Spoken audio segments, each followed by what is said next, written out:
अरे किस तरह की बात कर रहे हैं आप? किस तरह की बात कर रहे हैं? उनसे पूछा गया, एक मिनट, कासमी साहब से मेरा सवाल है, कासमी साहब से मेरा सवाल है कि उनसे पूछा गया था कहां से आ रहा है भैया, अगर चंदा बताया गया। बात ये है, मैं आज देश के उन सारे लोगों से वो आपसे प्रश्न कर रहे हैं, एक बार उनका प्रश्न भी ले लीजिए। नड्डा जी ने बोला है, टीवी पे बोला है कि भारत में मोदी जी के कार्यकाल में कोई आतंकवादी घटना ही नहीं हुई, ना होगी और ना होगी, हमें उम्मीद है। फिर हाँ, वो बस इतना मैं जोड़ना चाहता हूं। बताएं, एक तरफ तो आप कह रहे हैं, मैं स्पष्ट ये बात कहना चाहता हूं, पहले तो मदरसों के लोगों से कि आपको अपना पंजीकृत जरूर कराना चाहिए, और ये सरकार में फिर दोहराता हूं कि इस सरकार के आने के बाद वहीं के लोग जब से 2014 से पहले हिमानी जैसे लोग कह रहे थे, मैं जरा से बॉर्डर पर ही क्यों सारे के सारे आ रहे हैं? मैं हिमानी वही कहना चाह रहा हूं आपसे हाँ। कि एक तो ये संवेदनशील एरियाज हैं जो बॉर्डर से मिले हुए हैं, वहां हमारी एजेंसियां वैसे भी सतर्क रहनी चाहिए,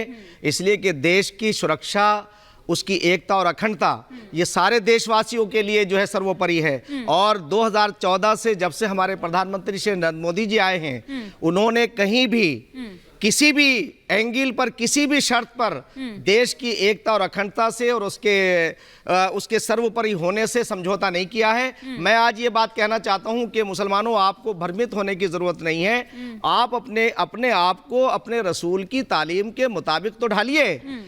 आपके रसूल ने पूरी दुनिया के अंदर जो है वो एकता का, भाईचारे का संदेश दिया। आज महिला दिवस, ये महिला दिवस इस बात को दर्शाता है कि महिलाओं की जो दयनीय स्थिति थी, सबसे पहले आवाज जो उठाई वो मोहम्मद साहब ने उठाई थी, और सारी दुनिया मानती इस चीज को। तो मैं आज एक बात ये कहना चाहता हूं कि आप भ्रमित क्यों हो रहे हो, अपने बच्चों को लिखाओ और पढ़ाओ। एक मिनट, आप पूरी होने दीजिए मेरी बात। मैं ये कहना चाहता हूं कि यूसीसी हो या अन्य जितने कानून आ रहे हैं, वो किसी भी तरह से इस्लाम के खिलाफ नहीं है, इसलिए कि बहुविवाह इस्लाम का अनिवार्य हिस्सा नहीं है। 3 तलाक इस्लाम का जरूरी यानी गलत इस्तेमाल हुआ, और हलाला प्रथा तो थी ही नहीं, वो तो जितना गलत इस्तेमाल किया है। और आज मैं गजवे के बारे में ये बात कहना चाहता हूँ, गजवा वो जंग है जिसमें मोहम्मद साहब खुद जिसकी कमांड कर रहे हैं वो तो दुनिया में ही नहीं है, तो उसका अस्तित्व खत्म हो जाता है। और जिस विद्वान की तरफ से ये बात कही जा रही है वो 350 साल के बाद पैदा हुए मोहम्मद साहब के, उनका सीधा संवाद भी नहीं हुआ है। तो इसलिए सारे मुसलमानों से कहना, सारे मुसलमानों से अपील करना चाहता हूँ कि इन तथाकथित लोगों के बहकावे में मत आइए। के पढ़े हुए हैं। एक मिनट, अरे सुनो, एक मिनट, नहीं एक मिनट, यार, जब तुम्हारे बीच में नहीं बोले हम, फिर बोल रहे हो आप, देर तक बोलो, आप खामोश रहिए। नहीं, कितनी देर तक बोल रहे हैं? कह रहा हूं यार, इतनी देर में तुमने 2 मिनट खराब कर दिए। आप तुम हो यार, अब मैं अपनी बात पूरी करूं, मैं मैसेज तुम लोग पूरा मैसेज देना चाहते हो। ठीक है, प्रश्न ले लूंगा मैं अभी मैं पूरी बात तो पूरी कर दूं। मैं ये कहना चाह रहा हूं, आम सारे मुसलमानों से कहना चाह रहा हूं, भारत में पहली ये सरकार है, इससे पहले 60 साल सरकार रही कांग्रेस की, कोई शहर बचा हुआ नहीं जहां दंगा नहीं हुआ है। सांप्रदायिक दंगे होते थे, आज पूरा भारत दंगा मुक्त है। इसीलिए मुसलमानों के 40-50 बच्चे हर साल यूपीएससी के क्लियर कर रहे हैं, डॉक्टरेट में आ रहे हैं, मैं समझता हूं कि नीट क्लियर कर रहे हैं। तो इसलिए मैं आज आपके माध्यम से कहना चाहता हूं कि मुसलमानों को अनिवार्य तौर से अपने आप को डिसिप्लिन में रखना चाहिए, और ये सरकार सबका साथ, सबका विकास। अखिलेश यादव कह रहे हैं कि ये मदरसे ही बंद नहीं कर रहे हैं, बल्कि सांस्कृतिक अखिलेश यादव वो भी बंद कर रहे हैं। अब क्या, अब एक बार जवाब ले लेती हूँ। हाँ जी, दारुल उलूम देवबंद से आप फारिग हैं, वहाँ से आप पढ़े हैं, ये बताइए वो क्या मान्यता प्राप्त है और क्या करना चाहिए उसको? कितना बड़ा इदारा है दुनिया में, उसकी क्या करना? वो सोसाइटी एक्ट के तहत चलता है और ट्रस्ट है, तो क्या वो अवैध है कि वैध है? वो मुझे वो जानेंगे, वो जानेंगे तो उसकी सोसाइटी चला रहे हैं। आप बताइए। मैं तो ये कह रहा हूँ, मैं अपने उत्तराखंड राज्य का नहीं बात का चेयरमैन अध्यक्ष होने के नाते हमारे मुख्यमंत्री जी ने वहां, माननीय पुष्कर सिंह धामी जी ने, हमने वहां एक एनसीईआरटी का कोर्स लागू किया है, ताकि ये बच्चे डॉक्टर बनकर के, इंजीनियर बनकर के इनके हाथों का खिलौना ना बने। राष्ट्रपति और बने मदरसे के पढ़े हुए लोग। हाँ, डॉक्टर एपीजे अब्दुल कलाम, अरे हम तो डॉक्टर एपीजे अब्दुल कलाम साहब, उस्मान ब्रिगेडियर साहब, वीर अब्दुल हमीद साहब, ये सरकार तो उनका सम्मान करती है। पहली बार रिजवी रिजवी साहब, पहली बार जो है ये सरकार डॉक्टर एपीजे अब्दुल कलाम साहब को अपना आइडियल मानती है, वीर अब्दुल हमीद का सम्मान करती है, ब्रिगेडियर उस्मान का सम्मान करती है।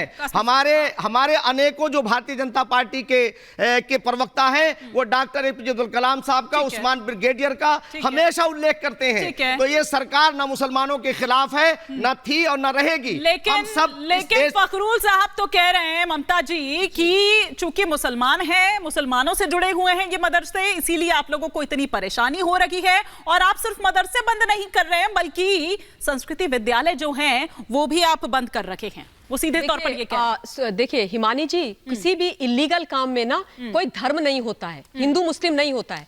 ये ना तो हमारी सोच है ना बाकी लोगों की सोच है। इलीगल काम इलीगल होता है। अगर ये मदरसे इलीगल हैं, अवैध हैं, मान्यता प्राप्त नहीं है, इनके पास 100-100 करोड़ रुपए की अवैध फंडिंग आ रही है और उससे इलीगल काम हो रहे हैं, तो उस पर एक्शन होगा। स्कूल्स, एनजीओज, आश्रम उनको भी आ रही है, आश्रम वगैरह उनको भी आ रही है। तो जहां पर भी होगा इन्वेस्टिगेशन होगा, एक्शन होगा, इसमें कोई दो राय नहीं है। होता रहा है समय समय पर।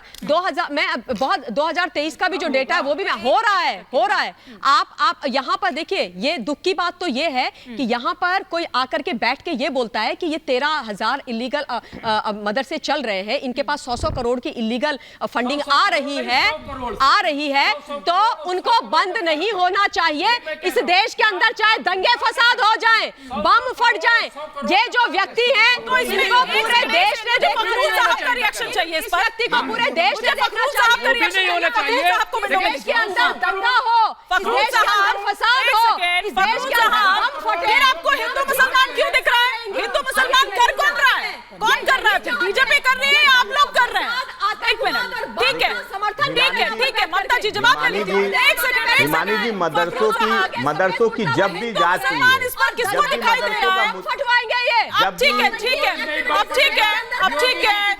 एक सेकंड, रिजवी साहब फखरुल साहब का ऑडियो ऑनर जाएगा। फखरुल साहब आप जवाब दीजिए फिर आपको क्यों इसमें हिंदू मुसलमान नजर आ रहा है? देखिए, भारतीय जनता पार्टी ये मुद्दे उठाती कब है? जब चुनाव नजदीक आ जाता है। विधानसभा चुनाव होगा, मदरसों की बात होने लगेगी। नगर निगम का चुनाव होगा, मदरसे की बात होने लगेगी। लोकसभा का चुनाव होगा, मदरसे की बात होने लगेगी। अगर मदरसों की जांच करनी है, अगर कहीं पे कुछ इल्लीगल कुछ काम हो रहे हैं तो निस्संदेह उसकी जांच होनी चाहिए। लेकिन हो रहे जब भी चुनाव नजदीक आता है तभी आप मदरसों की बात करते हैं। सामने आए हैं। हाँ, अगर नहीं हुए हैं, नहीं, हिमानी जी, रिपोर्ट में पहले भी आया होगा सामने, बहुत दिनों से रखे होंगे रिपोर्ट।